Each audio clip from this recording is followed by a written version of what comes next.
Nos bastidores da obsessão. Capítulo 15.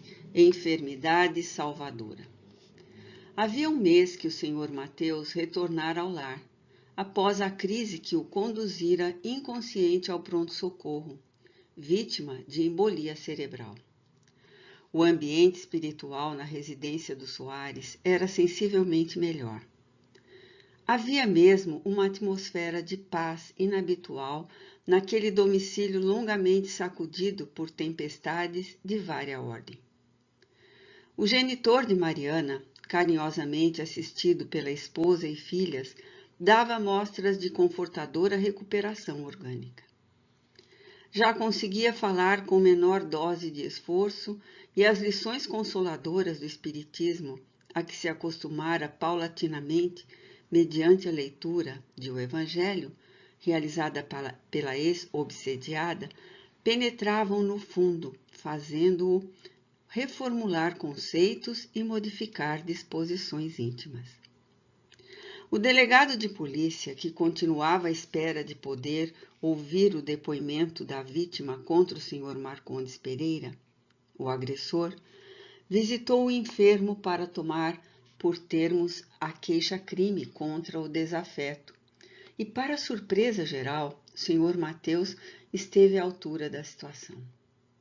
Pediu que tudo fosse esquecido, em considerando a própria leviandade causadora do acontecimento, pois que ele não pretendia apresentar qualquer acusação. Germinava, já naquele terreno antes sáfaro, a semente do Evangelho Redentor. O responsável pela ordem saiu agradecido e igualmente feliz com a decisão do Sr. Mateus, em considerando, afinal, os danos não terem sido de grande monta e que o tempo tudo regularizaria. Dias depois, acompanhado do mesmo policial, o cidadão Marcondes veio visitar a sua vítima e lhe solicitou escusas, considerando a circunstância de se conhecerem de há muito, conquanto a pouca afinidade espiritual existente entre ambos. Que fossem esquecidos os incidentes lutuosos que poderiam ter culminado na desgraça de dois chefes de família e na consequente desdita dos seus descendentes. Aquilo lhe serviria a ambos de lição preciosa. Foi com essas notícias alvissareiras que nos reunimos para os trabalhos ordinários de desobsessão, após ouvi-las dos lábios de Dona Rosa e Amália, que, serenadas as dificuldades no lar, retomavam os deveres do culto espiritual e da caridade aos desencarnados. As operações socorristas estavam no término, quando Saturnino, incorporando o médium Moraes, teceu algumas considerações em torno dos labores desobsessivos junto aos Soares. As nossas palavras de hoje, falou com inflexão, de muita ternura e bondade, como lhe era habitual, são dirigidas à irmã Rosa, cujo exemplo de resignação nos comove e nos felicita. Convidada ao resgate em caudaloso rio de sofrimentos, a irmã querida tem sabido honrar a confiança do Senhor. Desde cedo, requisitou a bênção da renúncia pessoal, reunindo no lar velhos compromissos que se complicavam, e aceitou a incumbência de labutar infatigável até o fim da tarefa, sem desânimo nem rebeldia. É justo que lhe seja conferido o salário pela fidelidade no posto do dever retamente atendido. E o salário do servo devotado é a esperança de melhores horas, com a paz de todos os instantes, para a continuação do empreendimento de luz interior, ao qual se encontra nobremente vinculada. E desejando talvez demonstrar a elevação dos méritos da mãe de Amália, acrescentou: tínhamos em mãos o dilema de como conduzir o Sr. Mateus em face das dores que pesavam sobre o seu lar e a sua irreverente deslealdade para com os deveres espontaneamente assumidos junto ao altar da família.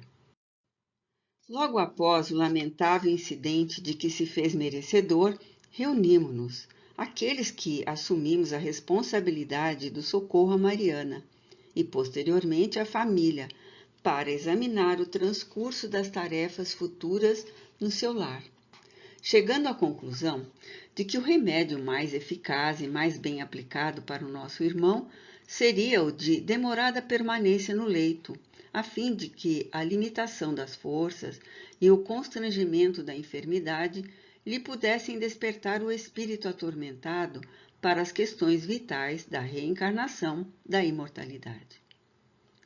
Sabemos por experiência e observação que os mais calcetas e inveterados adversários da razão, do siso, dos sentimentos espirituais, modificam os conceitos, logo se deparam com as perspectivas próximas da desencarnação. E embora não acreditando na continuação da vida, como fazem crer, rogam desesperados tempo para refazer o caminho e preparar-se. Assim, concluímos pela hipótese de retê-lo no leito, dependendo das mãos da família. A queda espetacular e irreversível no despenhadeiro da delinquência, para onde marchava sob poderoso comando de insensíveis inimigos, com os quais se imantava desde há muito. Dessa forma, após o delíquio, no atrito com Marta, igualmente perturbada, recorremos a providencial socorro, aplicando-lhe recursos magnéticos que libertaram a bolha de ar que se alojou em circuito especial do cérebro, gerando a embolia de que foi acometido. Como o divino benfeitor dispõe de recursos e terapêutica especializada para todos os problemas e enfermidades, a dor que agora lhe é mestra e mãe gentil, abre-lhe também as portas da compreensão da família e da paz no lar, ajudando-o a descobrir um mundo novo do espírito para a própria felicidade. Silenciou por breves momentos e logo depois prosseguiu. Certamente que há muito ainda por fazer. Ele mesmo deverá desatar inúmeros liames a que se deixou prender na retaguarda. Inclinado, no entanto, a observações mais prudentes e valiosas, poderá refazer muito dos danos antes gerados, iniciando novos cometimentos em prol de si mesmo. Seus verdugos se aquietam na encruzilhada das tramas soezes e aguardam ensejo. Alguns sitiam-no durante os momentos da libertação pelo sono, pois que de mente fortemente fascinada pelas dissipações, por cujos caminhos enveredou, sintoniza livremente com os antigos comparsas e deles recebe sugestões negativas, abundantes e altas doses de energia deletéria, retornando à organização física acabrunhado, saudoso, rebelde. A providencial e inspirada interferência de Mariana, quando se prontificou a leitura do Evangelho junto ao seu leito, lentamente lhe modifica os painéis mentais, permitindo-lhe deslocar o centro de interesse, antes monoidado pelo jogo, para a elevação dos deveres, fazendo-o considerar a perda de tempo até então e a desvalia das suas aspirações ante a vida carnal que se extingue com a enfermidade, a idade, o acidente. Impossibilitado de falar com a clareza desejável, não pode reagir nem discutir a temática espírita. E semi-imobilizado, sente-se constrangido à reflexão dos conceitos ouvidos. Vagarosamente, se lhe acalmam os centros desordenados dos raciocínios, impondo-se-lhe necessários novos comentários íntimos sobre as belezas da reencarnação, até então despercebidos. Concomitantemente, a união da família em torno dos estudos elevados e das meditações salutares granjeia simpatia enobrecida do mundo espiritual. E o reduto doméstico se transforma num pouso de refrigério para os lidadores desencarnados, afeitos ao bem.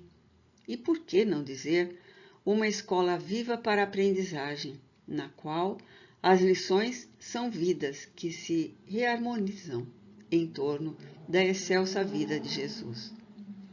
Frutificam já nos ramos do arvoredo da fé as doações do amor e da caridade, transformadas em seiva sadia e produtora. Quando o benfeitor silenciou, havia uma saturação de paz e alegria geral, que parecia carreada por mãos invisíveis e poderosas ali presentes.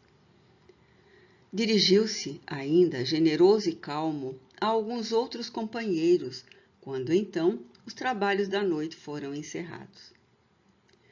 Por alvitre do próprio Saturnino, diretamente a Petitinga, feito anteriormente, e vencendo inúmeras dificuldades, procedemos a uma visita ao lazareto, no bairro das Quintas, para tentar alguma assistência a Ana Maria, antiga noiva atormentada e inditosa do irmão Teófrastos. Solicitamente atendidos por um enfermeiro de plantão e com o documento de autorização do Serviço de Saúde Pública, percorremos várias dependências da casa, até localizarmos a jovem cuja presença nos fez evocar, como em sonho bom e agradável, a recordação da visita anterior que fizéramos àquele reduto de sofrimento, em espírito, sob a segura condução do irmão Glaucus.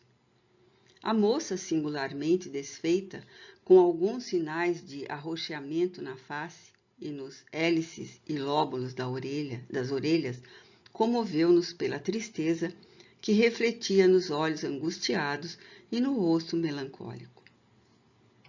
Petitinga, portador de nobre persuasão, conseguiu manter ligeira palestra com ela, emoldurando-a no halo da sua cordial simpatia envolvente. Poeta sensível, falou-lhe ligeiramente do Cristo Jesus e das suas curas.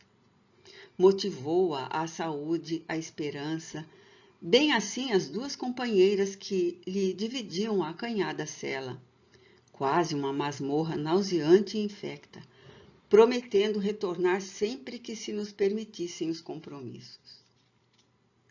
Naquele tempo, as medidas sanitárias impeditivas de contato com os portadores do mal de Hansen eram muito rigorosas, conquanto aqueles pacientes vivessem entregues ao quase total abandono. Cuidados com medicamentos tais Alofan, um preparado de caroteno, o Chalmuzan, feito com os ésteres etílicos do óleo de chalmugra. A termoterapia, as sulfas.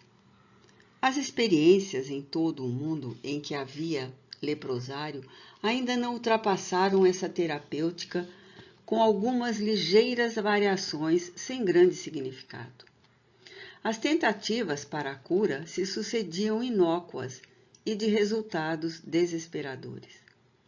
Os pacientes, porém, eram muitas vezes caçados como animais e, em alguns países, conduziam-nos aos lazaretos, acorrentados com armas coladas à nuca. Em lugares mais atrasados, viviam como nos tempos bíblicos, mendigando com a face semicoberta, considerados selvagens e malditos, esfarrapados, dormindo nas matas ou nas rochas próximas dos caminhos onde esmolavam. Assim, era muito difícil conseguir-se permissão para visitas regulares a pacientes internados. O fantasma da enfermidade era tão poderosamente inculcado em todas as mentes e o perigo do contágio tão fortemente difundido que nós mesmos sentíamos o constrangimento decorrente da ignorância. Petitinga, no entanto, conseguiu, utilizando-se de amizades múltiplas, atingir o desiderato e passou a visitar Ana Maria uma que outra vez, oferecendo-lhe ao primeiro ensejo um exemplar de O Evangelho segundo o Espiritismo, dizendo-lhe que ali naquela fonte de luz e água viva, ela encontraria paz e reconforto. Ocorria também um admirável fenômeno. Quando das nossas visitas e enquanto conversávamos, Saturnino, em espírito, utilizando-se das nossas forças ectoplásmicas, aplicava recursos salutares na paciente e nas suas companheiras, continuando a assistência espiritualmente nos dias subsequentes. Seu antigo obsessor fora deslocado desde a primeira visita que fizemos com o irmão Teófrastos, recolhido logo após pelos irmãos Glaucus e Ambrósio ao hospital especializado da esfera espiritual para posterior tratamento. Dessa forma, a tristeza e a melancolia foram desaparecendo paulatinamente da enferma e as manchas da intoxicação fluídica, igualmente, foram esmaecendo até o total desaparecimento. Por insistência, ainda de Petitinga, 6 meses depois da nossa primeira visita, a enferma foi submetida a rigoroso exame e considerada curada. Ora, sabíamos que a sua doença era uma enfermidade simulacro, provocada pelos fluidos maléficos do seu obsessor, que conseguira levá-la àquele lazareto para culminar com a sugestão de suicídio nefando, que a enrodilharia em teias fortes de desgraça, caindo-lhe nas garras odientas para o longo processo de vampirização espiritual de demorado curso nas regiões dolorosas das esferas infelizes. Graças também à interferência de Petitinga, este conseguiu localizar a afilhada em casa de família espírita, que, conquanto soubesse do local onde a mesma procedia, não recusou a mão caridosa dirigida à sua recuperação total. A família, informada do drama da obsessão de que padecera a jovem, o que motivara o seu ingresso naquele expurgadouro material, e cientificada do não perigo de contágio por inexistência da enfermidade, recebeu a moça, que passou a experimentar vida nova, comprometida, no entanto, a apresentar-se regularmente cada 6 meses no lazareto para exames de verificação médica necessária. Enquanto isso ocorria, Marta, recém-libertada dos velhos conceitos vazados na mais chã superstição, buscava manter a resolução firme de perseverar nas mais sãs ideias do espiritismo. Graças, porém, ao longo convívio psíquico com entidades muito grosseiras, o que originara uma certa interdependência entre a sensitiva incauta e os seus comensais, começou a experimentar desequilíbrios perfeitamente compreensíveis. Vidente com boas possibilidades de registro e percepção, que, conquanto ultrajava pelo uso, captava as mensagens dos desencarnados, passou a sofrer-lhe o cerco nefando, a que fazia jus pela própria leviandade. A simples mudança de clima impõe ao organismo a adaptação necessária. Assim, a alteração da psicosfera se faz, também, acompanhar de esforço muito grande para a elaboração de outras condições íntimas e conveniente sintonia. Embora o esforço para vincular-se aos ideais renovadores via as entidades antigas, ameaçadoras, escarnecendo dos seus propósitos e provocando injustificáveis temores, o que gera normalmente a crença de que as pessoas que abandonam tais compromissos sofrem até a desencarnação o assédio dos antigos comparsas. Perfeitamente compreensível que tais vínculos, muito profundos, não possam ser desfeitos pura e simplesmente com uma atitude. Há que edificar novos laços e organizar resistências convenientes. Possuidora, no entanto, de muita força de vontade, passou a estudar o Espiritismo com interesse, instruindo-se nas suas lições preciosas, através do que armazenava argumentação para uso próprio, confiança ilimitada no auxílio divino. Submeteu-se a carinhoso tratamento de passes magnéticos, aplicados por médiuns adestrados e educados, fazendo-se membro atuante dos trabalhos doutrinários, nos quais as lições confortadoras da fé renovada lhe penetravam, sendo, por fim, convidada a atuar nas experiências mediúnicas e se tornando vagarosamente um instrumento disciplinado, por cuja mediunidade diversos dos membros das suas anteriores crenças receberam a luz esclarecedora da razão, desertando dos propósitos acalentados e iniciando nova trajetória, como que renascendo para a verdadeira vida. Nota do autor espiritual 26. Chamamos a atenção do leitor para o que esclarece Allan Kardec em O Livro dos Espíritos, 551. Pode um homem mau, com o auxílio de um mau espírito que seja dedicado, fazer mal ao seu próximo? Não, Deus não o permitiria. 552. Que se deve pensar na crença no poder que certas pessoas teriam de enfeitiçar?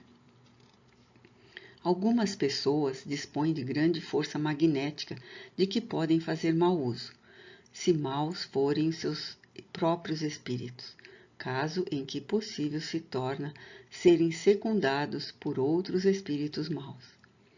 Não creias, porém, num pretenso poder mágico que só existe na imaginação de criaturas supersticiosas, ignorantes das verdadeiras leis da natureza. Os fatos que citam como prova da existência desse poder são fatos naturais, mal observados e, sobretudo, mal compreendidos. 555. Que sentido se deve dar ao qualificativo de feiticeiro? Aqueles a quem chamais feiticeiros são pessoas que, quando de boa fé, gozam de certas faculdades, como sejam a força magnética ou a dupla vista. Então, como fazem coisas geralmente incompreensíveis, são tidas por dotados de um poder sobrenatural. Os vossos sábios não têm passado muitas vezes por feiticeiros aos olhos dos ignorantes?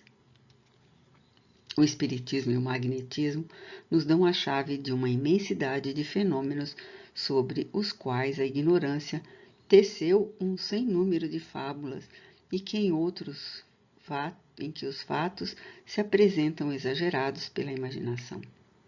O conhecimento lúcido dessas duas ciências, que a bem dizer formam uma única, mostrando a realidade das coisas e suas verdadeiras causas, constitui o melhor preservativo contra as ideias supersticiosas, porque revela o que é possível e o que é impossível, o que está nas leis da natureza e o que não passa de ridícula crendice.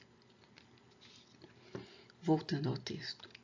As demais filhas da família Soares, sem problemas de relevo, ante exemplos comoventes, que tais passaram a cooperar efetivamente no lar, que se transformava em escola de fé viva sob as luzes exuberantes do Espiritismo Consolador.